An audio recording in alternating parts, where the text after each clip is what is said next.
Good afternoon, everyone. We're sitting here at F40 Motorsports, and I'm here with my good friend Peter Portante, who was the builder slash restorer of J10. We're here to talk about a little bit about its history and your involvement with it. And you know, there's been a lot of questions from people about the car. You know, it's really a very special car. I love it myself. I'm going to be sad to see it go, but a lot of questions from people about its history, and maybe you could shed some light on that stuff. So why don't you tell us what you do? I know what you do, but maybe our audience doesn't know. So, well, my name, again, is Peter Portante, and I'm part of VRA Automobiles, and we pretty much did this car. It took us a little over 10 years. We have a great fabricator that can duplicate anything, and this whole thing started as almost a joke. We saw it advertised. I said to Jimmy Holden, let's go look at it. At the time, it was for sale through Nick Soprano for Jacobian. And we went to see it, and it was cold. And there was one little light hanging in his garage. And it was like we could hardly see the car. But we didn't care because we went to dinner and decided to buy it then. And that's no lie. So we got it, and then best way to sell somebody a car is in the rain, in the dark, but buy them. And it was cold too. We just wanted to get out. But I can just tell you this for sure. I never experienced it. It was an unbelievable labor of love. The pains that we took to learn about everything, and thank you to Nick Soprano, by the way, who let us go at least 20 times to his house and take his car apart. I mean, because he has an original, and he let us take templates, take the back off, the front, whatever we wanted to do. So he was very helpful, very helpful. So when Nick sold it to you guys, what was the condition of the vehicle? I mean, there's a lot of stories that, you know, Agapu Brothers had it, and then it got sold to a guy in California, and he was going through the restoration process and then stopped. Is that when you bought it? Yes, Jacobian is the one who was crying he had to have a coupe, no matter what. So he was the one that started to make a coupe. When we received it, it was on all four wheels, and it was a coupe. But we didn't think it was quite right. I think is the best way to put it. Okay. So we just dismantled the whole car and did everything over. I mean, everything. I mean, we found that the car had iron heads, but the original car had aluminum tunnel port heads. And the original car had a dual plane intake, and this one was a single plane. And believe it or not, you know, dual planes were harder to find.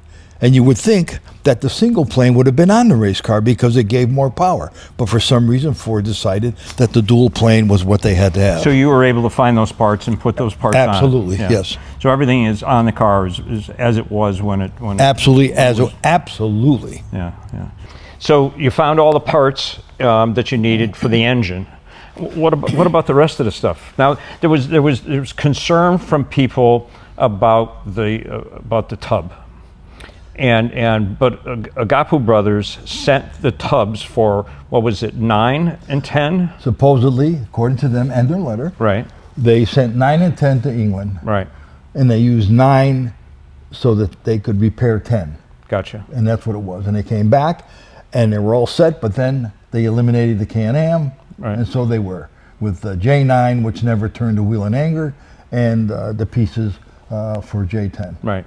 Now, there's some questionable thing too, is that somebody wrote a book, and he said that the car was stolen. It wasn't stolen. Parts of it that were outside that the Agapu Brothers swept over in the corner. Yes, they cut the nose off, right, the tub, and took all the suspension off and stored it in the garage. The front portion was subsequently stolen, and that's as per Agapu Brothers. I mean, it's a letter from them, and it's notarized. Right. So in the process of it, now the 10-year period of time, was this the same body that came on it when you bought it from Nick? Or did you have to go and remanufacture some pieces? We didn't remanufacture, but we did get other pieces.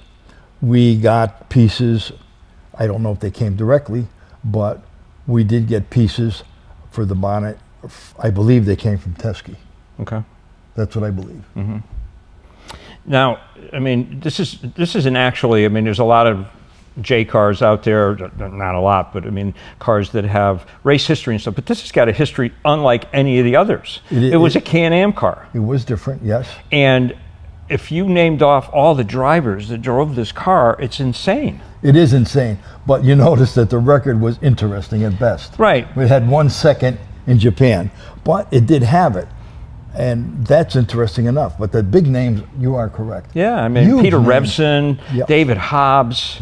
I mean, it's really unbelievable that all those famous drivers drove that car. I think they all tried to get somebody to make it go. Right. That's what I believe. Right, and that's what, you know, when you own a car, you want to have the best driver driving it for you. And if one doesn't get the job done, well, maybe another one would. I think Cannon was the most successful. Mm-hmm. And he's the one who raced at Japan. Right. Okay. All right. Now, it had a 427 when it was running Can-Am, correct? I can't say that. Okay. Because I understand once it had the Calliope motor and then something else. They tried everything. Right. Right. So I can't say that it definitely did not race with a 427 through the entire series. Okay. They changed everything. They changed everything. But the Mark IV, okay, had the 427 side oiler, dry sump, blah, blah, blah, blah. You know, that's what it had, and that's what we did. Okay. Or made sure it had. Right. But the engine was in the car when you bought it from Yes, Nick. it was. Okay. And it has the original T44 from back in the day, and that was in the car. Was that engine rebuilt Yes. previously, or It did you may have redo been, it? but we didn't take a chance. Okay, so you went through and Had it rebuilt done. the entire engine. And we All the also went through the gearbox. Okay, that's important. Well, the thing is, you can't trust anybody. No, no. Especially you're buying a car from somebody, you don't know if they're cutting corners, and Right. so. But you made sure that no corners were cut on rebuilding this car. Everything is exact as it was because you had another car to look at constantly. That's correct. And the truth is, zero. I mean, I can say that easily, zero. We, like I said, it was really a labor of love. It had nothing to do with anything else. Yeah. And we would do whatever we had to do to get the bit. Yeah. Well, I mean, you know, a 10-year project. That was unbelievable. You know, I was a young man then. You were telling me about this car for many, many years, and then one day you let me come to your garage and look at it, and I couldn't believe what I was seeing. Suspension. Did you have to remanufacture the suspension? No. They were all there. All the suspension came, and So that was so when that it was left original Agapu. suspension. When it came from Agapu Brothers, it had all that. That's correct. Okay, great. Yeah. It was a rolling chassis. Rolling chassis. Gotcha. With no body. No, it had a body on it. Oh, okay. Yeah, had a body, roof doors open, closed. Oh, great. It was black, but That's when the guy in California had it, yeah, and then you bought it from Nick that way. right. And Nick was the broker for. Gotcha. And I think maybe we had fun doing all that. In fact, I'm sure we did. I mean, and it came, of course, with the Can-Am fuel cells, which we took out, of course, and it had internal pumps, which we took out, and we had purchased fuel cells that were just made because the Can-Am stuff was, you know, that rubber's probably cracking by now. Yeah, yeah. Well, prototype was an interesting class, you know, over at Le Mans and Sebring and stuff. It's so interesting. You open the hood, and we've showed this car to so many people over the years, but the spare tire. They go, what do you mean it's got a spare tire? What good is that? I said, well, that was what was the FIA rules. That's right. You had came a into spare the pits, tire. Came into the pits. You had to take it out, bounce it on the ground, put it back in. Right. And it had a suitcase holder because it had to be a car that was legally, to be able to drive it on the street, it had to have a suitcase in case you got and a place for a passenger. And a place for a passenger. As small as he may be. Yeah, yeah. It's, you know, interesting stuff, and a lot of people don't know the history of that kind of stuff. But during that period of time, this car was just about the best car that there was to race. I mean, the fastest, most reliable. It was. Ford went to Le Mans, and he beat Ferrari finally, and that this was the last iteration of that great car that started it all. Well, they spent a ton of money. Yeah. I mean, they were going to do it no matter what. Whatever it cost them, they were going to win. You know, the shape of the car is unbelievable. I don't think there's a sexier looking race car out there. And, you know, Carcraft built the body, but I'm sure there was a lot of people that were involved with the design of the body. There's nobody that's really designated as the designer.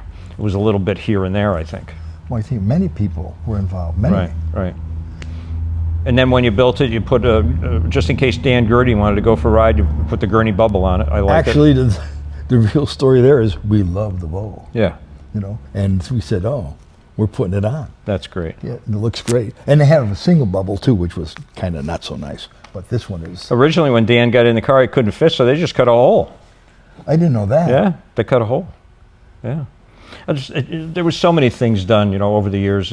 Peter Brock is a mountain of knowledge when it comes to all these Shelbys, and so, I mean, they did things on the fly. If it didn't, if it wasn't, Absolutely. they just made a new spoiler and they drilled some holes. And they put on, try it now. I think There was no wind tunnels or anything like that. It was just a matter of, okay, let's give it a shot. deck lid came loose, and I saw pictures of it. And Carol gave him his belt, and they Yeah. cut a hole, and they wrapped it around the back, and that was it. Well, it's an unbelievable car. It's something that the next owner's really gonna. I mean, I would just love to have it just to park it in my living room. But that's no fun. It's fun for a little while, but then you want to go out and drive it. You know, and I have to say, I haven't seen it in a while. When I came in, I go, wow, Yeah. that car It looks great. It is. It does. You guys did an unbelievable job. All the detail work that you did on it, making sure that it was brought exactly. And you know, a lot of people say, well, it's a recreation car. Well, not really. It started off as a race car. You didn't all of a sudden have a picture of the car one day and say, well, we're going to build one of those. It started off as a race car. You brought it back and gave it a new breath of life. That's true. And I think that's really And what how we some have to look people- at it. Some people don't realize there were 12 tubs built, and up till J10 they're the only ones that were built in the 60s. J11 and 12 was built, but they were not completed till the 80s. Mm-hmm. And then after that, there were some continuation cars, and there's a race team now building replica. I understand that, yeah. I forgot the name of it. Yeah. Riley and Scott. Riley and Scott, Yeah. that's it. And I think they're for sale for 1.25. I don't know who's backing that. Yeah. But I'd much rather have a car that's got the original chassis and stuff. well, so would I. I mean, you know, And that's the key you with know, some history. With some history. Yeah, but I'm surprised that if you look back, 11 and 12, I mean, they sold for good money, and they had nothing. Yeah. Is there anything else you want to add to your journey with this car? You really can't even think, except that even though I'm Italian, I like to complain. I have a wonderful time. Everything we did, you know. Well, you know, you build such wonderful cars. You've built other Ford GT40s. Yeah. And I think that knowledge you brought to the table with what you've done, which, you know, your cars, and they're known as replicas, the Cobras, FIA Cobra 289, regular 289 street cars, the 427s, have always been so exact that you really can't tell the difference. Yes, Until you feel underneath if it's aluminum or fiberglass. But there's more to it. It has a certain stance that no one else has. That's right. It has a haunch. When you try to explain that to somebody, they don't get it. They think there's something wrong with you. But when they get it, they could tell across a parking lot. Oh yeah, It's really special. absolutely. And I can't take any credit for it. Well, you got the look of the original car down pat. It really is amazing, and I've owned, I don't know, I've owned 5 of them myself, and you know, I love them. I owned your personal car, and that was great. Which one, the Camry? Yeah, the Camry. Isn't that something? Yeah, it was some car. How many times did you have it?